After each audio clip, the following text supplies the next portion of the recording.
Welcome. This is Dr. Michio Kaku, Professor of Theoretical Physics at the City College and the Graduate Center of the City University of New York, and this is Exploration. Every week on Exploration, we discuss the fascinating world of science and its impact on society. And today, we're going to take a long view of 2017, and then I'm going to stick my neck out and then make predictions for 2018, looking ahead toward the future. Well, when we look back, what a year 2017 was. On one hand, we had that fabulous eclipse of the sun. In fact, I flew down to Missouri and actually spoke at one of the stadiums there on campus to witness right there in front of me a total eclipse of the sun, a once-in-a-lifetime event. And then, of course, on the East Coast, we had monster hurricanes in 2017, things that we haven't seen before in our lifetimes. Gigantic hurricanes ripping through Florida, going right through Texas and hitting Puerto Rico, causing untold human damage. And the question is, well, is there a link?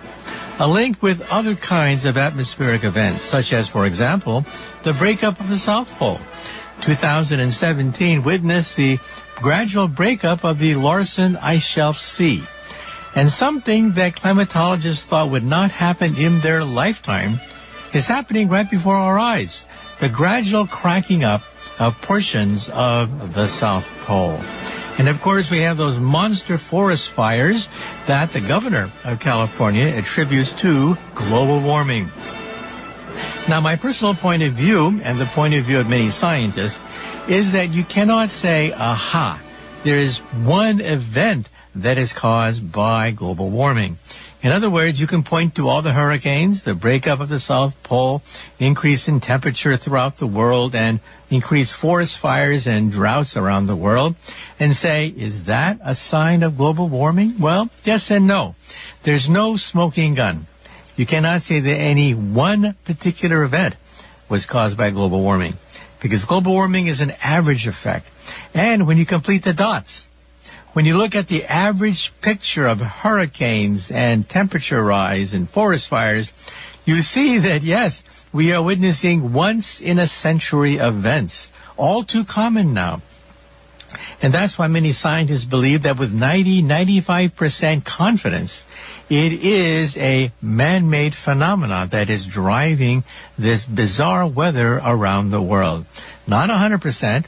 Science rarely says anything with 100% confidence, especially when it comes to the weather. But yes, about 95% confidence that it is global warming that is causing monster hurricanes and also typhoons in Asia, the gradual breakup of the South Pole and the thawing out of the North Pole, monster forest fires in California, and massive disruptions all happening at the same time. And this means, of course, that global warming is a misnomer.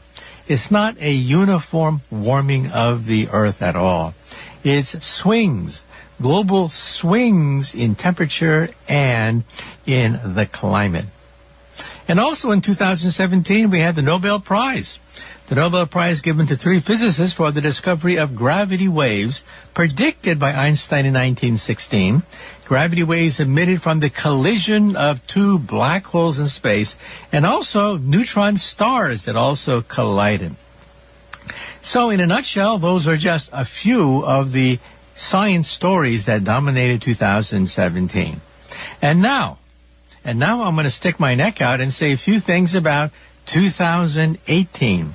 What can we expect to see dominating the headlines? Well, one thing that is heating up very fast is the North Korean situation. We have a headline coming from London, the London Telegraph, coming out with a monster headline saying that the United States is seriously contemplating giving North Korea a bloody nose. That is a punch in the face in terms of knocking out its ICBM arsenal. The London Daily Telegraph quotes officials within the Trump administration. Of course, the names are never given, so who knows how reliable these reports are. But it claims to have interviewed several senior officials saying that preparations are underway. to give North Korea a bloody nose. So let me explain. Why not simply launch an all-out attack? Well, there are problems. Problems that have bedeviled military planners for generations. And that is, first of all, Seoul, the capital of South Korea, is very close to North Korea and the demilitarized zone, meaning that literally thousands of artillery shells could be landing in the capital of South Korea within a matter of minutes if a war were to break out. And so that really increases the delicacy of this crisis because North Korea has options of its own. First, to saturate South Korea with a barrage of artillery shells. And second of all, it does have short-range missiles. Short-range missiles that could hit South Korea, Japan, with nuclear weapons. How many nuclear weapons? Nobody knows for sure. Some numbers that people talk about are between 30 to 50. That is a small but deadly nuclear arsenal capable of taking out many of our allies. So that's one option apparently now being seriously looked at, is not to go to all-out war, because that, of course, is a cosmic roll of the dice, but to give North Korea a bloody nose so that it will retreat and withdraw its ICBM program so it's no longer a threat to the United States. That's essentially one option being looked at. And then the New York Times. The New York Times came out with other kinds of rumors, let's face it, rumors, stating that China and the United States have looked into different options of secretly seizing control of North Korea's nuclear arsenal in case North Korea collapses. I mean, let's be blunt about it. It's possible that North Korea could collapse. Not very likely, given the fact that it's a totalitarian state where every piece of information is looked at carefully. However, if it does collapse, what do we do with all these nuclear weapons that the North Koreans have amassed? Well, apparently the United States and also China have contingency plans of how to, A, locate the various nuclear weapons, B, either destroy them or seize control of them so they don't wind up in the hands of terrorists or crackpots or what have you. So that option is also being looked at, not a military option like a strike, but an option in terms of what happens if North Korea were to collapse of its own weight. And then, of course, we have the standard options that have been looked at for decades. The next option is decapitation. That is a surgical strike on the leadership of North Korea. North Korea, like communist countries, are very top-down. All orders come from the leader at the very, very top. And if you could decapitate the leader, they say, perhaps you can then seize control of the entire country. Well, yes, that's an option being looked at, and the South Koreans, in fact, have even publicly stated that they have elaborate plans for exactly such a decapitating strike if worse comes to worse. And then, of course, we have the other option of all-out war. But that option, of course, also is fraught with danger. First of all, we have thousands of U.S. military personnel in South Korea that would be endangered if North Korea were to launch a nuclear strike on South Korea, not to mention all the dependents of these soldiers. Therefore, one of the first signs that something could be happening is it begins to pull out many of the dependents in the military. That would signal that the United States is very seriously contemplating some kind of strike. And then the next question is, well, how close are the North Koreans to being able to hit the United States? Well, you need four things. Four things in order to make sure that you have a successful deterrence against the United States. First, you need a long-range missile. An ICBM that can travel literally thousands of miles. Second, you need a miniature atomic or hydrogen bomb, small enough to fit into the nose cone of a missile. These are called second-generation bombs. First-generation bombs are simply huge devices. Second-generation bombs are, for example, MIRVs that are multiply integrated, small enough, in fact up to 10, that you can pack into the nose cone of a missile. Third, you need a guidance system to make sure that your missile can hit its target rather than landing on someone else's backyard. And fourth, you need a heat shield to protect the warhead from coming apart as it begins re-entry. Well, just a few weeks ago, the North Koreans launched their biggest ICBM yet. It traveled in a very vertical trajectory, but if it were to go more horizontally, it would have the range to hit most of the U.S. of A. So the first of these four things you can check off the list. But we don't know whether the North Koreans have attained the other capability. That is, a miniature hydrogen bomb or atomic bomb, a guidance system accurate enough to guide the missile, and a heat shield to protect it against re-entry. There are indications that the nose cone of this missile broke up as it re-entered the atmosphere. So, out of four, the North Koreans have attained one. It still has no small bomb that we know of, or guidance system or heat shield. But some people say it would only take maybe 2 years. Maybe 2 years. So in other words, the time of reckoning is coming very fast, whereby all these different kinds of options are going to be looked at. Of course, there's always the last option, which is negotiation. But unfortunately, negotiation has been deadlocked. Now, America thought it had an ace in the hole, but apparently it does not. And that ace in the hole was China. China, with one turn of the spigot, could end this entire process of going to war, because the North Koreans depend upon perhaps up to 90% of its supplies to be sent through China. But China has mixed feelings about this entire crisis, because they look at North Korea quite differently than we look at North Korea.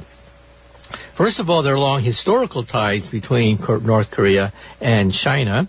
After all, it was Mao Zedong himself who said that the relationship between China and North Korea is like the relationship between your lips and your teeth. In other words, inseparable. However, there are indications that China is getting frustrated. The fact that North Korea keeps on becoming belligerent and unnecessarily aggravating all these international conflicts.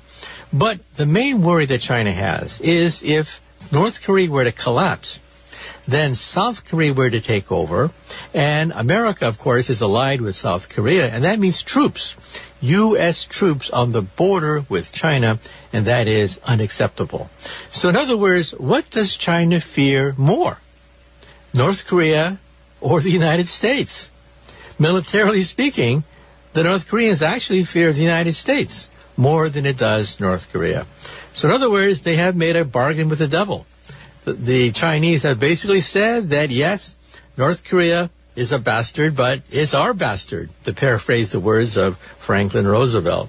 So in other words, it doesn't look as if China is going to be much of a help to resolve this crisis. However, things are heating up very rapidly now with all these different scenarios for a preemptive strike. And so maybe, just maybe, the Chinese will come in and put enough leverage and pressure on North Korea to force people to the bargaining table. And also, another prediction for 2018 is that we're going to see more UFO reports. That's right. In the close of 2017, we had this rather unusual report blasted on the front page of the New York Times that said that the United States Pentagon had a secret study going on for years of UFOs that was only terminated in 2012, costing about $22 million a year. And the question is, well, if taxpayers' money went into this report for so many years, what did we get out of it? Did we get photographs of little green men? Did we get the bodies of flying saucer people that crashed in Roswell? What did we get for our money? Well, actually, not much. There's no smoking gun among these documents. There's not one document that says, aha, the United States has proof that aliens exist. However, it is interesting that the military took this idea very seriously. The idea that perhaps there are flying saucers out there in outer space. First of all, presidents of the United States have been fascinated by this question. President Richard Nixon. Richard Nixon wanted to see access to some of these CIA reports because Nixon was curious about this. Also, President Jimmy Carter, believe it or not, actually saw a UFO and reported it to the military. The military investigated it, and one report said probably it was the planet Venus. You see, Venus is high in the sky, the brightest object other than the moon. It's the star that children wish upon when they wish upon the first star they see at night, and it's not really a star at all. It's actually a planet. But you see, it follows you when you move. Just like the moon follows you as you move, Venus, if you are driving away from it and you look back at Venus, it seems to follow you in your car. And that, the military thinks, is what Jimmy Carter saw. Now, to be blunt, 95% of these sightings are natural. They can be explained by meteorites, by the planet Venus, by atmospheric anomalies, by radar echoes when radar bounces off mountaintops. But 5%, well, 5% of these cases make your skin crawl. 5% of these cases are multiple sightings by multiple modes. We're not talking about Farmer Joe saying to his wife, Martha, hey, look, it's a flying saucer right above the cornfields. No, we're not talking about hearsay.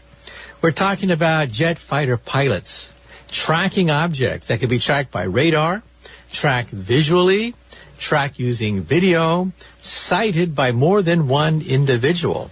These are very hard to explain. It's not simply a smudge on somebody's telescope or somebody's glasses. It's not an optical illusion. Something was there that seemed to defy the known laws of physics. What could possibly cause these things? Well, the leading candidate for them is what came out of Area 51. Area 51 is a well-known top-secret military installation where we tested a stealth bomber and various other kinds of contraptions that will attain hypersonic velocities. So in other words, it's possible, though no one knows for sure, that the last remaining 5% that are tracked by airline pilots and by jet fighter pilots, these sightings are due to hypersonic drones.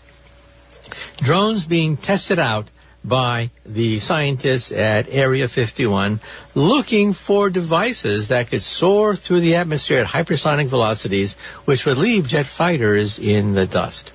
However, that also leaves a possibility that, well, let's face it, maybe there are aliens from outer space that are looking at us and observing us.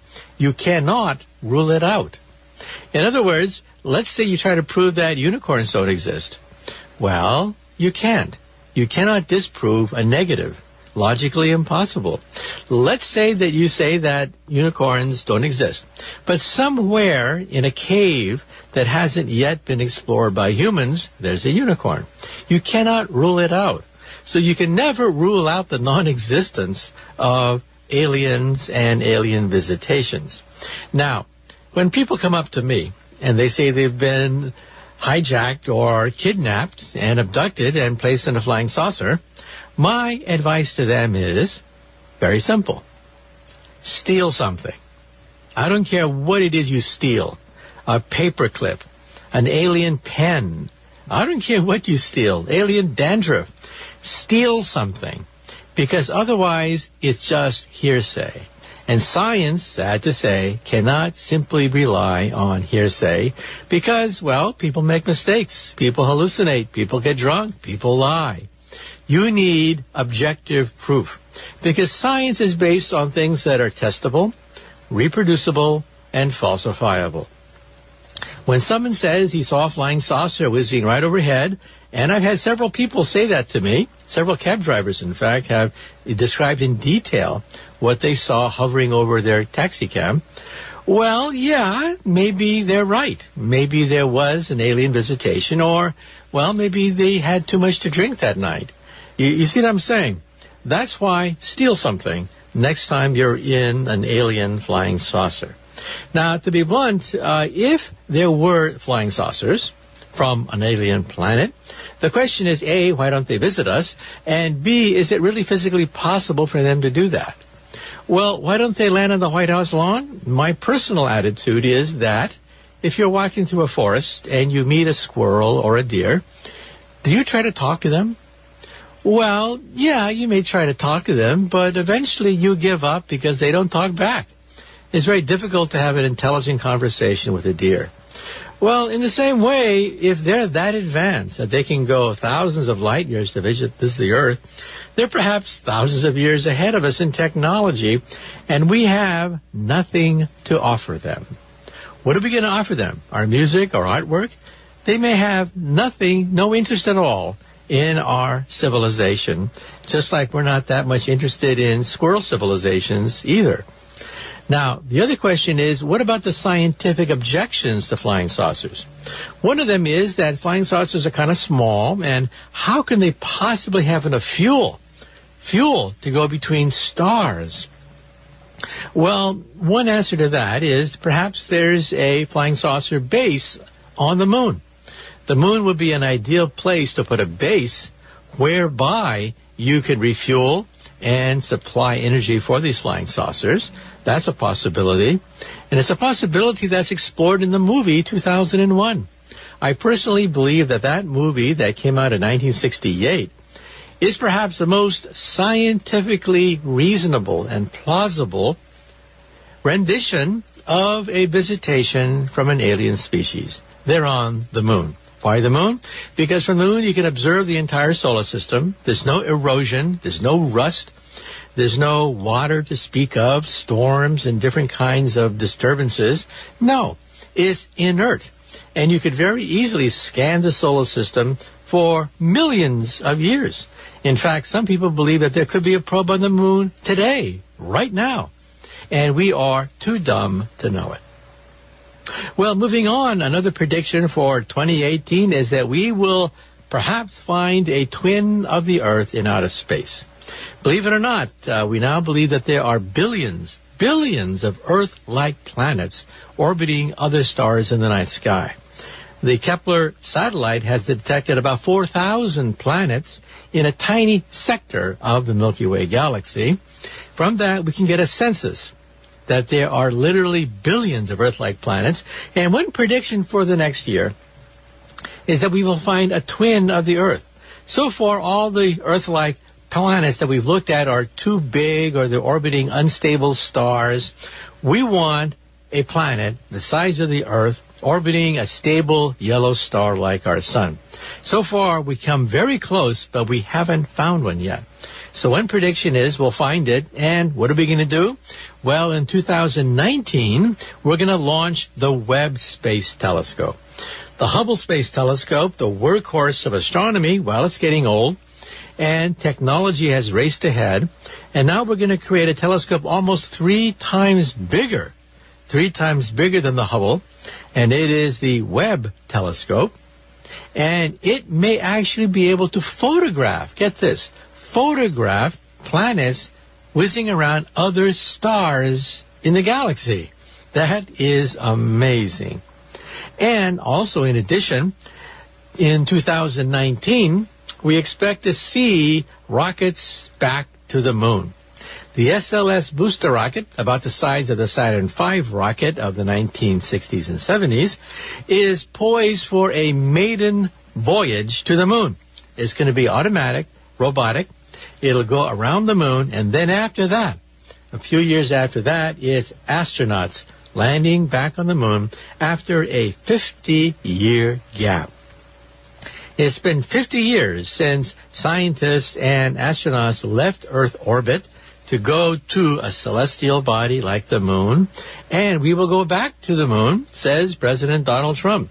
And even though President Barack Obama basically shelved the manned space program, Donald Trump sees some political advantage there, and he has stated that, yes, it's on to the moon, and after that, on to Mars. And so watch for it next year.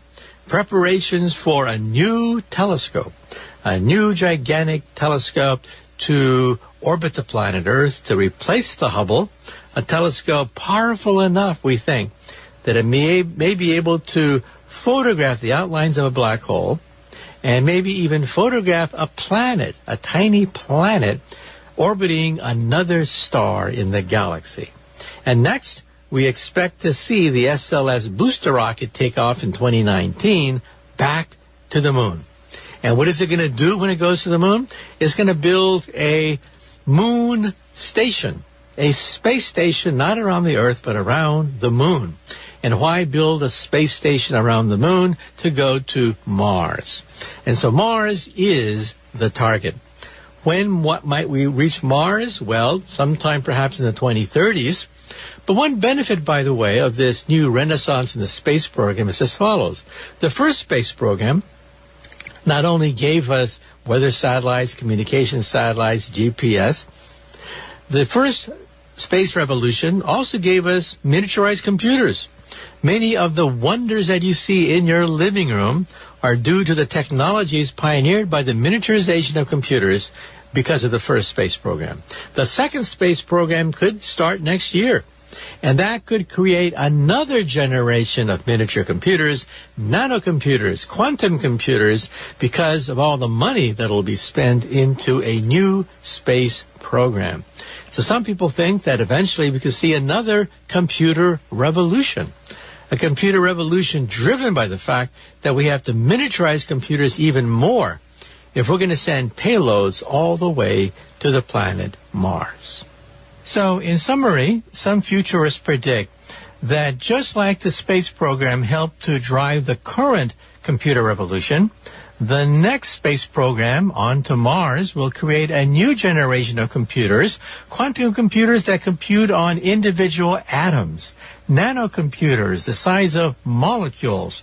So we're talking about molecular computers, quantum computers, computers that compute on atoms and molecules, which could then usher in a new wave of prosperity, a new wave of wealth that could enrich all of society, not just a handful of astronauts who happen to wind up on the red planet.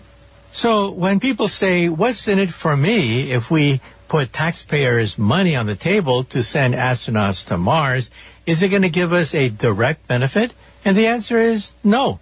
However, in the long term, it'll stimulate scientific research. It'll stimulate new industries to be created because of the vast technology required to put humans on the red planet. A new computer revolution.